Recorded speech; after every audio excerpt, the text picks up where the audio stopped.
Hey guys, what's up? This is going to be another solo cast of a 1v1 in the Grandmaster League, and in the bottom right position it is going to be EG's Incontrol, spawning as the red Protoss, and on the top left position it is Mashiro, spawning as the blue Terran, and Mashiro is in fact a Xenocider, a 15-year-old Grandmaster player. He's on Quantic at the moment. So yeah, he's doing pretty good for himself, and we'll see what happens. Last time I did cast his TVZ, and it was looking pretty good.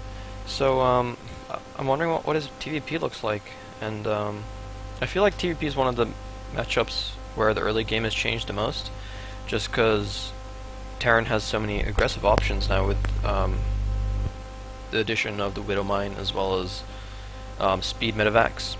So that gives them a lot of early aggression options. A lot of Terrans are opening 13 gas. To get that factory, you have to do some sort of marine widow mine pressure with medevac support. So yeah. In terms of builds I've seen from Terran, I've seen a lot of one-on-one expands, which results in a medevac, 8 marines, and 2 widow mine pressure, and then expanding behind that. Or some people are also doing the same pressure, but that's slightly delayed because you get the command center before your starport. But yeah, I mean, all the builds that are out there right now do provide a lot of aggressive options for Terran, and the Protoss these days, they have to play really safe and really defensively. They can't take early thirds like they used to, just because it can be punished so hardly with the speed medevacs and bio drops, because I feel like Protoss is pretty weak in that transition period between when they take their third base after their natural, because you know, especially on a map like this, there's so much surface area to drop as a Terran, and so Protoss needs to be really careful about how they spread their army. So what you're seeing a lot of Protoss people do is they tech a lot more before they get their third. So they'll have either blink stalkers ready, or they'll have Templars on the way, at least when they take this third. And Incontrol is opting to go for quite an early second gas. On the other side of the map, it does look like Mashiro is going for a 1-rax expand, the standard Wings of Liberty style. And look at this, Incontrol is proxying a pylon over here, and I do predict this to be some sort of Stargate play. Mashiro does see, Xenocider, does see that there's only 2 pylons in the main, so you should be a little suspicious about what is going on and where Incontrol's third pylon may be, so he's looking around for that. And I mean, once he scouts the natural as well, I think he'll start looking around for any sort of proxies, unless he just wants to try and defend. 2 more barracks being added. You should be seeing double gas behind this. Yes, double gas does go down, and look at this, Stargate has gone down in the proxy location. And it's just so hard to spot as a Terran where the proxy is. Xenocider is moving his SCV around on the north side, but unfortunately Incontrol has chosen to proxy this on the south side.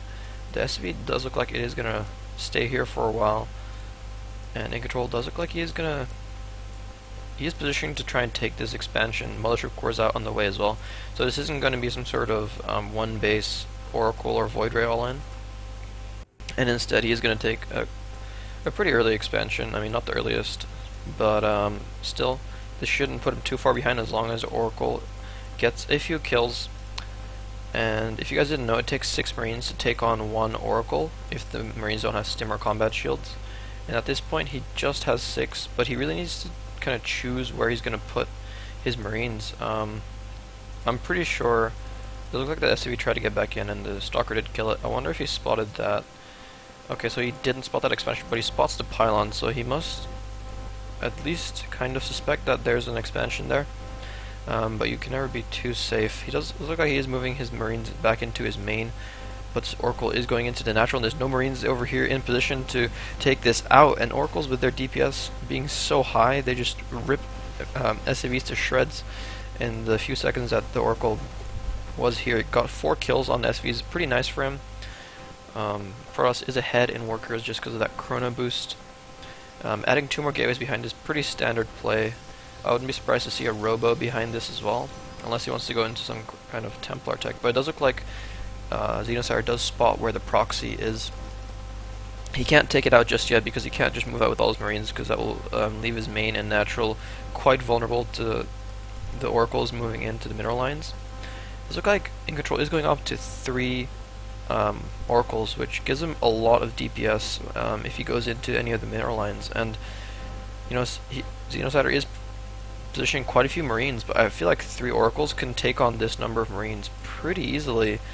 This is just 9 right now, and yeah, we'll see what happens. The Oracles do skirt around the back of the natural mineral and go into the main. The Marines are positioned here, but ooh, it does look like the Oracles are kind of hesitating. Now they do engage the Marines and take them out quite handily. He doesn't even lose 1 Oracle right there.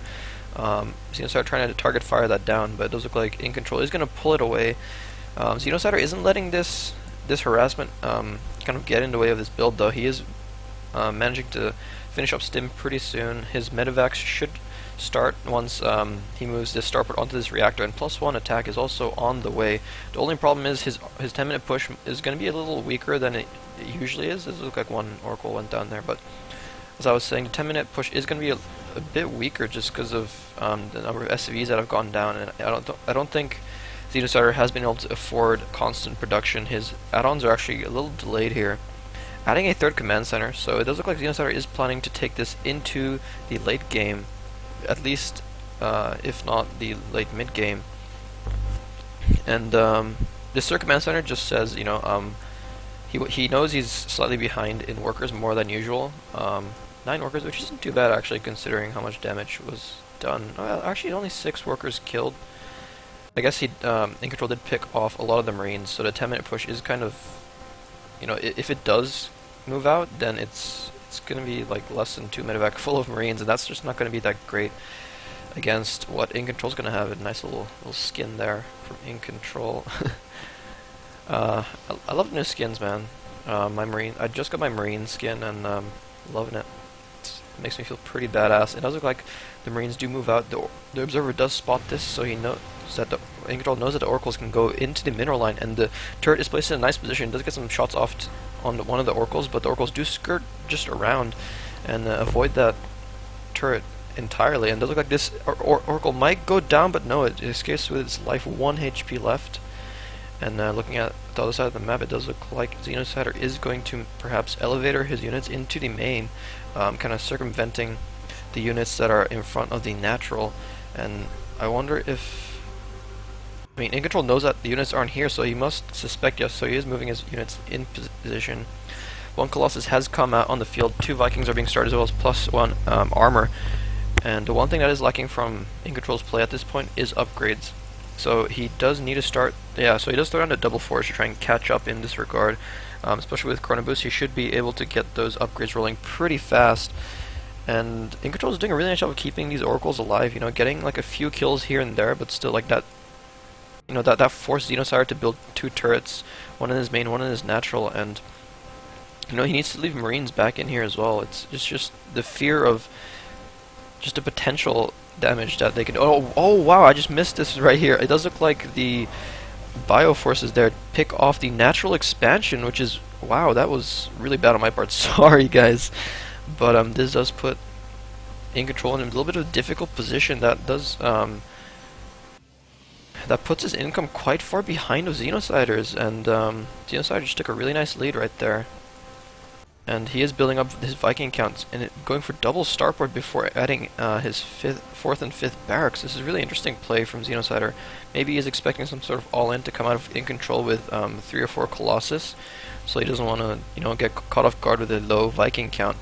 +1 armor is finished, so 1-1 is finished for the Terran. No armory in sight as of yet. Adding 2 more bunkers here, so it does look like Xenocider is really afraid of some sort of counter all-in. But it does look like Incontrol is kind of taking it slow. I mean, he obviously needs to do some sort of damage in return for that. And it does look like, Xenocider takes the opportunity to take out the proxy Stargate, and that means no more Oracles or Void Rays or Phoenixes can be made out of this, as well as the Carriers or Tempest, but I doubt we'll be seeing that in the near future. The 3rd command center has been landed in this position, interestingly, not over here. you know, that's kind of a preference thing. I kind of prefer to put my stuff here and just destroy these destructible debris, and then putting supply depots behind it. Just because it gives you a lot of time before the enemy can kind of break through and start to engage you. You can position your army pretty nicely, and the Viking count is looking really nice for Xenocider right now. The armory is nearly done. +1/+1 is nearly finished for the Protoss as well, so it does look like he does catch up in that regard. But however, the problem right now is that the Terran is ahead by 11 workers, and no third base is in sight for the Protoss. So I'm wondering if Incontrol is going to go for some sort of 2-2 timing push with 6 gateways. Yeah, I feel like this is going to be an all-in from Incontrol with a lot of Colossus, but I feel like Xenocider has kind of read Incontrol like an open book. Like his Viking count is looking really healthy. This is 11 Vikings right now, and that's going to be able to deal with a lot of Colossus. But we'll see what happens. Xenocider just needs to be kind of defensive here and just needs to keep scouting, make sure Incontrol isn't sort of double expanding somewhere or something. Although, Incontrol did just throw down his Templar archives, so this could just be a lot of teching before taking a late third. It is close to the 16-minute mark, so he really needs to get on with it if he wants to take a third base. And this probe is moving out onto the map, perhaps to place a proxy pylon. This Marine is here to spot the third base, as well as this drop over here, ready at any moment's notice to go into the main. Okay, so it does look like Incontrol is up to 10 gateways off 2 bases with Templars as well. Looks like he is going to wait for Storm as well as 2-2 to finish, and then perhaps try to finish this game right there and then. However, the Ghost Academy is out on the way for Xenocider as well, adding 3 more barracks. His production should kick into overdrive pretty soon, and adding a 4th command center as well. So Xenocider is just going on with his normal game plan, but however, he still has kept these 3 bunkers just in case Incontrol does try to all in. Wow, and it does look like Incontrol tries to secure a third base here at the 17-minute mark, and this, I don't know about this. I feel like Incontrol should just try to go for the all-in right here. Like, wasting 400 minerals on that just eats into the amount of units that he can have. But it does look like the proxy pylon does get spotted, so Xenocider is probably expecting some sort of assault to commence on his third pretty soon. So he does move his units into position. He is still at 11 Vikings, and 11 Vikings versus 3 Colossus. That's a pretty good deal for Xenocider, in my opinion. However, there are 5 Templars here, all with enough energy to storm, and 5 storms is quite a lot. Like, for Xenocider to try and split against. The ghosts do come out, but it looks like the Mobius reactor hasn't been finished, so they don't have EMP just yet. They do need to wait a few more, like at least 30 seconds before they can land those EMPs, and Incontrol is kind of posturing in a really aggressive position. He might not even commit to an attack. I mean, the point of this attack was try to do some damage, but it is kind of difficult to attack into the opponent if they sit behind, on top of this ramp or behind these rocks. And looks like Xenocider is stemming forward to take out these proxy pylons and trying to chase down this army, looks like. But Incontrol should start to transfer over here. 3-3 start for both sides. +1 Terran ship weapons is on the way, which is a pretty nice choice. Just because the Vikings against +3 armor Colossus aren't that effective unless they have the upgrades of their own. These 2 Marines do spot this pylon. The Oracle does take care of these Marines. Nice job by Incontrol keeping those Oracles alive for that long. Looks like he's going to warp in a bunch of Zealots to try and run into third, but the army of Xenocider is here in position to take those out. And actually, wow, this Zealot nearly runs by. They're just so tanky with the +2 armor.